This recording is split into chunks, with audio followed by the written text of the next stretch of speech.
What's up, everybody? This is Adi again from Gate 7 International with another deep dive. Olympiakos is bringing the signings in, maybe not in the order we initially thought they would be in, but the signings are coming. Today, we've got a lovely deep dive for you for Denis Alijagic, which we're going to get into in just a second. Before we get into the deep dive, though, guys, again, if you haven't done so already, please like and subscribe to the channel. Hit the button in the bottom right hand corner of your screen. Ring the bell if you want to be notified anytime we go live or anytime we launch a video like one of these deep dives here, so you can stay up to date with the latest news from Olympiakos. We're dropping the latest transfer news, latest scouting reports, anything you can imagine to hold you over in the summer before our qualifiers in the Champions League start in July. So we're super pumped. We got more deep dives coming. As everybody knows, we have Philip Hinkernagel or Zinkernagel, I apologize, that has signed, and he's should be completing his medical as of tomorrow, and then he'll be joining the team in Austria. We are super excited about him. Another deep dive is coming for that. I'm sorry, guys. I'm getting through these as fast as I can to get the deep dives out to you in a timely manner. So that will come out tomorrow. Well, I should say I'll finish the deep dive tomorrow night after this, and that will be live first thing the following morning. So again, hit the like and subscribe. Stay up to date with all the latest content that's coming out from Gate 7 International and help us continue to grow the red and white community. Now let's get started, everyone. Denis Alijagic, 19-year-old Bosnian striker, a diamond, as they've been saying in Greek media, that we found playing over in the Czech Republic. He right now is coming in at about 6 foot. So that's 184 centimeters for those of you that are not uh, inclined with the US metrics here, weighing in at about 78 kilos, 171 pounds. So solid, decent weight, a little lean for that height, but that's okay. We're fine with that. And the player serves primarily as a striker. He plays about 90% of his minutes. He's playing as a striker, although he has ventured in a couple of attacking mid roles, primarily on the left side, and has played in the left wing. Now, the deep dive is focused on whatever available data I had, and most of the film and data that's available is from when he played in the third division and second division this year. So this season, he started off playing in the third division, then he played in the second division before he was then promoted to the first team for the last few games of the season. So we're dealing with a lot of data that's in the third division, second division, and some first division appearances. So we're going to do the best we can to try to evaluate this player for you with that in mind. Now, uh, before we continue, before we continue with some of the other things like goal threat, passing, build up, I'm going to continue with the general profile. And as I mentioned, he's played in the attacking mid role primarily as a striker, but he's a different mold than the current strikers on the team. He's probably more close to Youssef El Arabi than more so than Tiquinho and Hassan, of course. But even so, he's still a little bit different than Youssef El Arabi, especially in that he's a lot more mobile. His dribbling ability, I would say, is above average. Comparing to what he went up against some of these second division teams, he could get space and clearance away from them quite easily, and he was getting by people without too many issues. In his first division appearances, he struggled a little bit. It wasn't as easy for him, but he was still doing quite well. He has a nice little touch on the ball. He has a trick in him here and there, nothing super fancy, but what we like there is his willingness to get forward and his speed and the ability with which he can get forward, the acceleration. So it's very nice. And he even has a habit of wandering around a little bit centrally as well to come deeper to get the ball, which is really nice. Youssef El Arabi did that, especially in his first season and second season here. A little bit less movement going on this season from him. So it's something we like to see from a more all-purpose number 9. Um, in terms of vision, you could see when he came back to get the ball, he could get in the occasional look behind the defender to either play one of his guys through, but you didn't see so much of that. It was more him going out to the wing to present the ball, maybe cross it in, but primarily it was him looking for goal, especially in these games in the second and third division. He was being quite selfish and was going for the goal all the time. If he could get a shot on goal, he would take the touch or make a move just so he could rip the shot, for whatever that's worth. Now, let's focus in much more closely on the goal threat. You guys liked what I did last time with the Gonzalo Avila deep dive. You liked the side by side comparison, and I decided to keep up with it. Since you guys liked it so much, I brought it back. So in this case, what I did was I took Denis Alijagic's stats and I compared them with Youssef El Arabi. Now, again, I'm going to remind you guys, he's been playing primarily in the third division, second division, only a few games in first division. So no matter how good these stats look, you have to remember that. So looking at everything we see here, we're kind of impressed. Even though it's second division, third division, we like to see that because we know that he's ready for the next step. So in terms of his non-penalty goals per 90, almost double the goals per 90 than Youssef El Arabi. XG is a lot closer, but again, still a little bit higher. I will tell you guys that when it came to his ability to score goals, he probably did a few things he won't get away with in the first division. A lot of long shots, a lot of shots that maybe some better goalkeepers probably would have stopped. Uh, Not really a threat off of set pieces either, unless it's the second ball, but we can evaluate that a little bit more as he continues to play in the first division. But in terms of his overall shot volume, right on par with Youssef El Arabi. In terms of his assist creation, better than Youssef El Arabi in that respect. When we take everything combined, Youssef El Arabi on a whole has a better end product when it comes to shot creation, at least for his teammates. So again, I'm going to remind you guys, these are stats for him in the second and third division. I am not here to tell you he looks better than Youssef El Arabi. I am just pointing out that his level of production is good.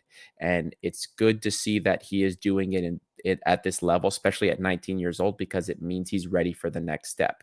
We know Olympiakos is bringing him in to play with the second team, the B team, that is. So we hope he can keep this up there and we strike gold with this moving forward. Back on his goal threat evaluation, like I said, he's not a big threat off of set pieces. In fact, he's quite poor in the air, which I'll get into again shortly. Unless it's a second ball thing, like a rebound or something, he's not really anything special. Uh, as like a traditional goal poacher, a guy that'll fight and get these shots or maybe get some of these scrappy goals. At least not with what I saw. His primary goal threat comes from the run of play. I mentioned before, especially in these lower league games, he had a selfish tendency to just shoot, even as long as he had a single step of space. He would prefer to beat a defender and rip a shot rather than pass to someone. That doesn't mean he didn't like to pass to people. It's just if the opportunity was there and it was in and around the top of the 18 or closer, he was ripping the shot. He was that confident. He occupied central spaces, central forward spaces, didn't really do kind of what we see like guys like Tiquinho, try and get behind the defender and just wait for balls to be played in. He's not really that type of player. He prefer to come back and get the balls. And again, this is a guy that thrives off of rebounds and second ball opportunities. As far as assist creation, there were a couple of different scenarios where we saw assist creation from him. As I mentioned before, he likes to drop deep to receive the ball to get involved with play. That saw a couple of different opportunities where he would get the ball, either play a nice through ball or maybe try to chip the defender. And when he wasn't doing that, he would like to go down, usually the left wing, present himself as an option, as a secondary outlet next to the winger, receive the ball, take a defender on, maybe play across him, but his primary goal was usually try to cut in and take a shot.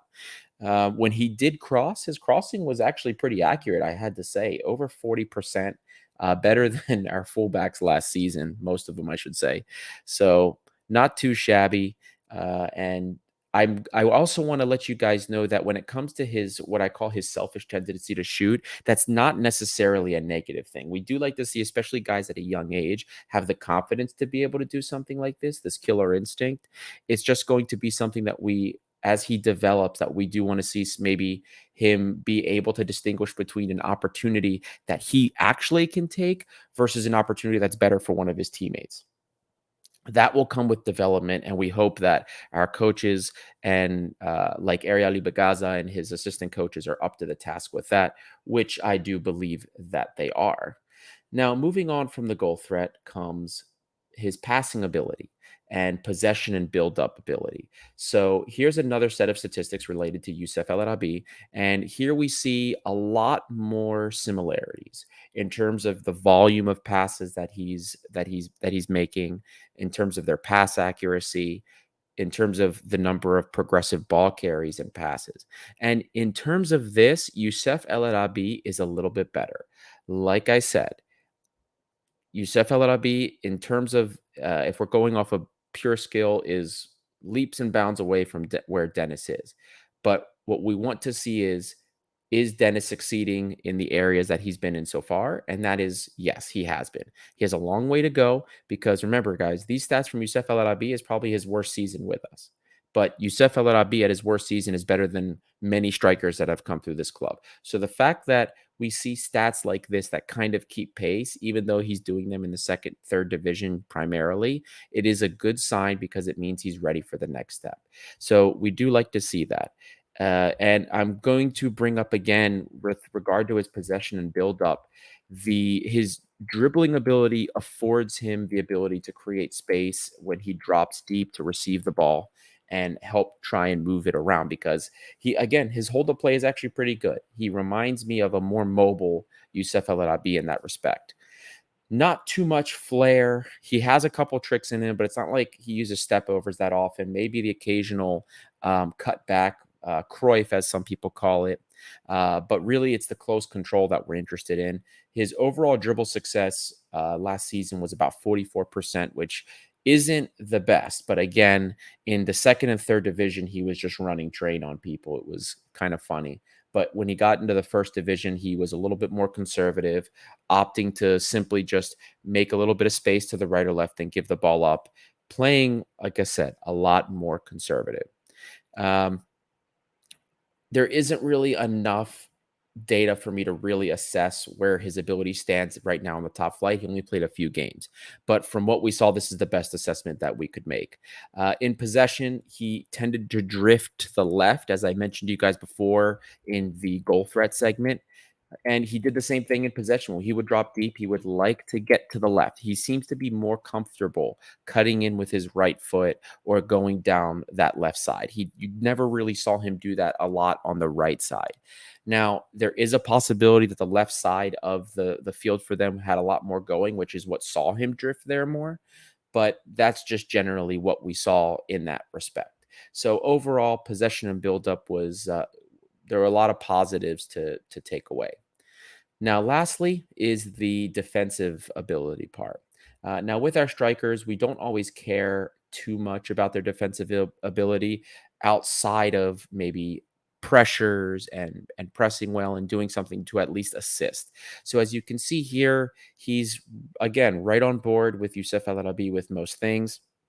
The most notable thing here is, as I mentioned already before, he is very bad in the air.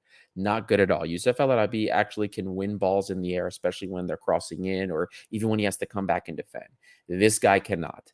And he's not really a short guy either. At 6 foot, that's pretty tall. So this is something that he needs to work on. But for me, overall, I am happy with the effort I see. I do see him press the defenders. I do see him try to close players down, and the effort is at this age is what I care about because it's at this time we want to see good habits being built, and those good habits are a foundation for him actually improving on these skills instead of getting worse with them.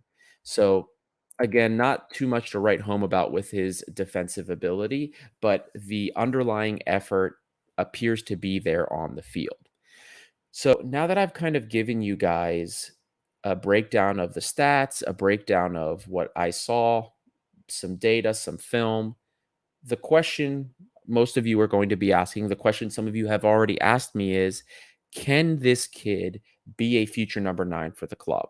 And listen, it's it's all we can say is right now it's too early to tell. At 19 years old, there's a lot of things we like.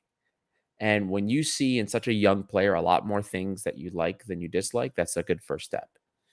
Most of what we saw, again, I'm going to repeat because some of you are going to say, oh, you think he's better than Yusuf El Arabi.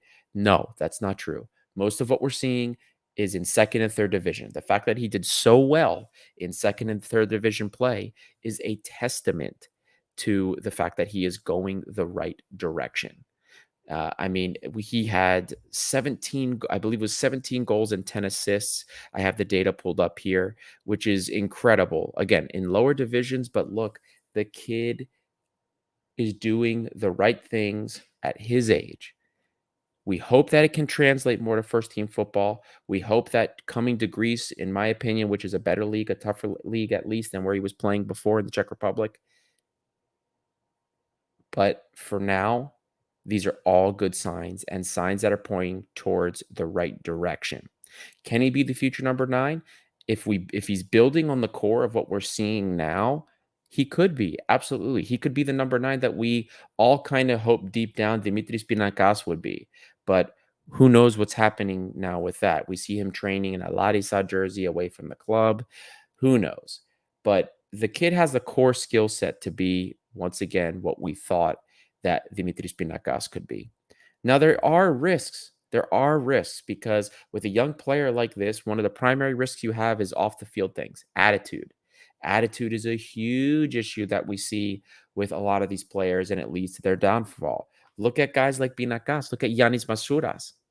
Those are things that I can't really see too well on the pitch. I try to look for body language. I try to look for things that would indicate, especially things like gesticulations, that will indicate to me what kind of attitude he has. I didn't see that. I didn't see much of that on the pitch, which is a good sign at least. It was a good sign that at least on the pitch he didn't appear to be a bad apple. But not seeing evidence of bad behavior on film doesn't necessarily mean he's not a bad apple because especially with the limited data set that we had to watch him. This also doesn't tell us how hard he trains. He's a young guy. There's a lot of wild cards here, a lot of things that we don't know. So, assuming that his mentality's in the right place and he's willing to put the work in and he's not coming to Greece just to party, he has the skill set. He has a skill set to be something different for us than what's already available and maybe a future talisman of this team. But it's too early for us to say any of that. He could just as easily be a flop. We've seen that happen with so many young players before. It's all going to depend on his attitude. Now, what I can tell you is what I'll tell you, like I have in the other deep dives. What is the value proposition here? What does he offer? What is the club getting out of this? Is this risky? Is it not risky? And the answer is, guys, we're not spending a lot of money for him at all. This kid is a young prospect that has a lot of upside. There is not much risk. The risk is okay, he doesn't work out, he's another one of those lost talents. That's it. With the core skill set he has, his dribbling ability, his intensity, that killer instinct he has to finish, his shot power is quite good, his placement is quite good. These are all great points here. And he's coming in under a much different context than Dimitris Pinakas. Maybe if Pinakas came in under different context, under a different scenario than he did, maybe he could have turned out better. I think this kid can be more like what we hope Pinakas would be. But again, that's all going to depend on what his attitude is like. I think he's got the goods to at least offer us something. What I saw in the film was at the very least it was very interesting to me. So I'm going to be keeping an eye on him moving forward. At 19 years old, I've seen 19-year-old kids that have had way less to offer. So there's something here. It's going to be coming down to what is his mentality. Is he going to put the work in for the club? Is he going to take things as seriously as we, as Olympiacos fans, expect a player that's wearing the red and white kit to do? And that's going to be the thing. I don't have an answer for you guys there. Sometimes it's hard to see. A lot of you guys used to rip on me with the Ruben Vinagre thing. So it's hard to tell. I think the kid's got the goods. I think he's got the skill. So I think that this is another one of those solid finds by our scouting department, another diamond in the rough, along the lines of a Fadiga, DB Chieda, or a Dabo. Some of these guys that have some tremendous talent. So I have some good vibes from this, from what I've seen, and I'm hoping that he keeps it up. I'm hoping that he does pick it up. Again, moving forward, the weaknesses are inherent. He is god awful in the air, and he's not the most amazing when it actually comes to helping out defensively. But hey, that's not what we care at most for a striker. We want this guy to score goals, and we want this guy to help us and build up and offer us something different than what we have. And I think that's something he can do for us. So again, guys, I hope you enjoyed that. Deep dive number 2 of the summer season. Number 3 is going to be coming out shortly. Don't forget to like and subscribe if you haven't done so already. Hit that like button at the bottom, the bell if you want to be notified of any future content that's coming out. We have a lot of fun things in store for you guys. Again, Philip Zinkernagels deep dive is going to be coming out very soon. I'm trying to get that done as fast as I can for you guys. And I know there's more stuff on the way. I'm going to have a very big summer. And I hope you guys are looking forward to future deep dives because I know I am. I'm going to be pumped to see it, to watch all this film again. I love this time of year. And I love to do this for you guys so we can stay informed on what's coming into Olympiakos. So this is Gate 7 International. I'm Adi. And until next time, we'll see you then.